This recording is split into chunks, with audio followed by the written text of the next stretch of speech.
Hello everyone, I hope you all are doing great. So today's topic of discussion will be about the autonomous and conditional specification. In one of our video we have seen that what is specification as well as what is determination.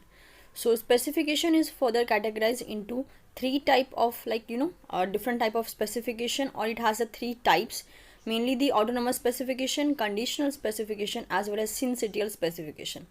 So syncytial specification, we have already seen that in case of your Drosophila developmental biology. If you have not seen that video, the link will be in description, so you can watch from there. As well as today we are only going to focus on autonomous specification as well as conditional specification.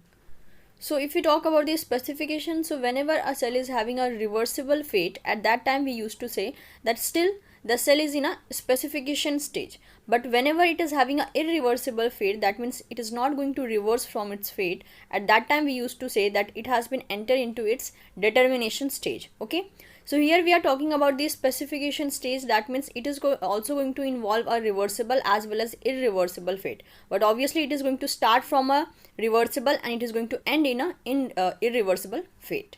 So the detail of specification, commitment as well as determination, it has been already discussed in one of our previous video. So I will try to mention the link of that particular video in the end of this particular lecture. So let's start with the autonomous specification.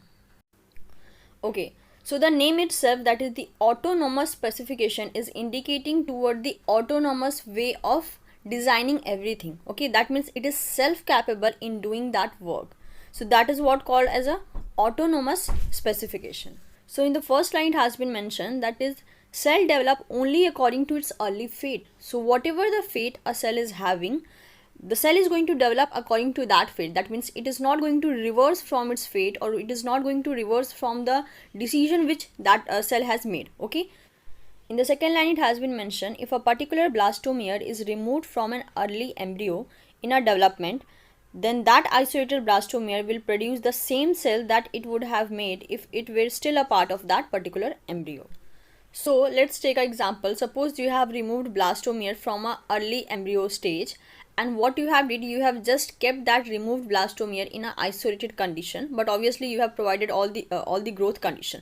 So what is going to happen, that removed or that isolated blastomere, it is still having the capability to develop in that kind of structure that it would have normally formed if that blastomere were a part of that normal embryo.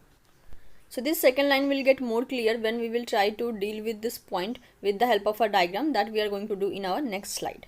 So the third point is prospective potency is equal to the prospective fate. In the next point has been mentioned that is the prospective potency is equals to the prospective fate, and this is one of the most important line. Okay, so what does that mean? So whatever the potential, whatever the potential that particular cell is having, the potential is equals to the fate that cell is possessing. Okay, that means the potential as well as the fate both are equal. That is why the cell is resulting in a fate in the form of a different kind of structure that it would have normally formed if it would would have been a part of that previous embryo. In the last point has been mentioned that is the autonomous specification show mosaic development and seen in invertebrates. So this autonomous specification, it is commonly seen in invertebrates and it is going to show the mosaic development. What is the meaning of mosaic?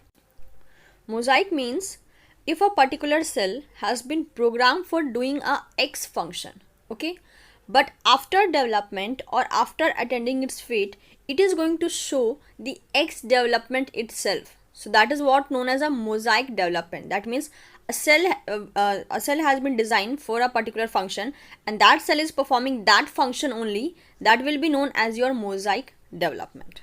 So these are some very important points regarding your autonomous specification, that is the potency, it is equals to the fate, as well as it is going to show the mosaic development.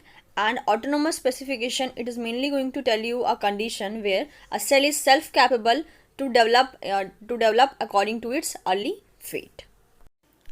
Okay, so let's see some example that will clear your overall doubt regarding the autonomous specification. So example is, suppose we have removed muscles forming blastomere from an embryo, so it is not going to change its fate in any condition if we place that isolated cell between the other cell. So the embryo from which the cell is taken will lack only those cell structure that would have formed in a normal condition, that is formed from a missing blastomere. Okay, so this diagram will clear your overall doubt regarding the autonomous specification. So the first embryo, it is a normal embryo from which we are taking out the muscles forming blastomere, and second blastomere is a kidney forming blastomere, and we are what we are doing, that is we are transplanting this muscles forming blastomere in a kidney forming blastomere. Okay, so what is going to happen? First of all, the transplanted muscles blastomere, it is still going to develop into muscles only. Okay, it's not like that as because the surrounding cells are having a kidney forming fate, that is why it is also going to develop into a kidney forming blastomere. No, it is still going to have its own fate. That means although being between a kidney forming blastomere, it is still going to develop into a muscles forming blastomere. So that is what known as your autonomous specification. And the second twist is that the normal blastomere from which we have taken this muscles forming blastomere, that particular embryo, it is going to lack that muscle structure, because none of the other blastomere, it is going to compensate for that particular muscles forming blastomere. So here there are many things upon which we can we can make a proper discussion. First of all, the first thing is that the normal embryo from which we are taking this muscles forming blastomere, like that particular embryo, it is going to lack muscle structure. Okay, because every blastomere is having its own fate, and none of the blastomere is going to compensate its function for that muscle forming blastomere. So that is why in a first embryo there will be a lack of muscle structure, because we have removed that muscles forming blastomere from that particular embryo. Secondly is that in a second embryo we are placing this muscles forming blastomere in between the kidney forming blastomere, but despite of that, what we are going to see, that the transplanted blastomere, it is still going to develop into a muscles forming cells, or it is going to develop into a muscles only. Okay, so as because this muscle cells, it is not going to have any kind of effect of its surrounding cell, that is why we are telling that it is going to show the autonomous specification. That means this particular blastomere is self capable, it is not going to come under the influence of other cell. That means it is self capable to develop according to its fate, and that is why the word it has been used, that is the autonomous specification. Also, I will be adding a video clip in which I will show you by drawing that how these cells are getting transplanted, as well as how it is going to develop into that particular cell. Because in the form of a drawing it is easily understandable, but in the form of this recorded version as well as voiceover, it become little bit difficult to explain these kind of stuffs. So suppose this is a this is an embryo. We can take this as a first embryo. Okay, this is a first embryo. So it is going to have a blastomere, and different blastomere, it is going to have a different fate. Okay, some is having a fate to develop into kidney, some is having a fate to develop into heart cells, some is having a fate to develop into a belly region, some is having a fate to develop into a muscles forming region. Okay, so in this way every blastomere is having some different kind of fate. So suppose this is a normal embryo. Okay, if I will allow this embryo to grow, it is going to develop into a normal individual with full structure. Okay, that means normal heart, eyes, belly and everything. So what I have did, I have transplanted some of the blastomere part from this embryo. I mean the highlighted portion, I am going to transplant that. Okay, muscles forming fate it is going to have. And what I have did, I have taken one more like embryo. Let's consider this one. I have taken one more embryo, and it is also going to have a different kind of blastomere, which is having obviously different kind of fate. Okay, so this is again a embryo 2. This is a embryo 2. So what I have did, I have transplanted this muscles forming blastomere in between the second embryo. And suppose I have taken some of the blastomere from embryo 2, and they are having a fate to form a kidney. Okay, they are having a fate to form a kidney. So what I have did, I have transplanted this muscles forming blastomere somewhere here. Okay, so what I'm going to see after a certain development, I will see that this particular blastomere, okay, only this, like I'm talking about only this is the this highlighted region, this particular blastomere, still they are going to develop into a muscles forming cells. Okay, muscles forming cells, they are not going to change its fate just because they have been placed in between some other blastomere which are having the fate to develop into a kidney.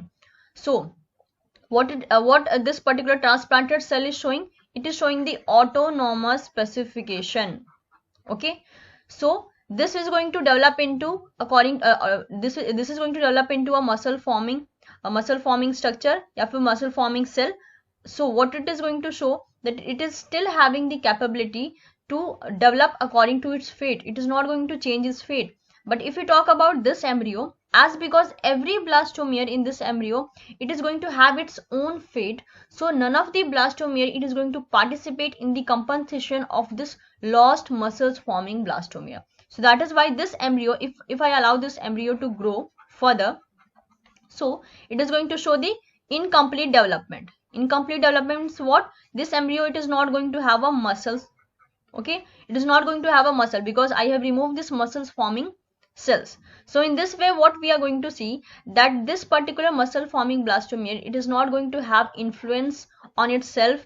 Like if I have placed this muscles forming blastomere in between the kidney forming blastomere, it is not going to have any kind of influence effect, and this is what called your autonomous specification. So now I'm expecting that the concept of autonomous specification is totally clear. In our next video, we are going to deal with the conditional specification.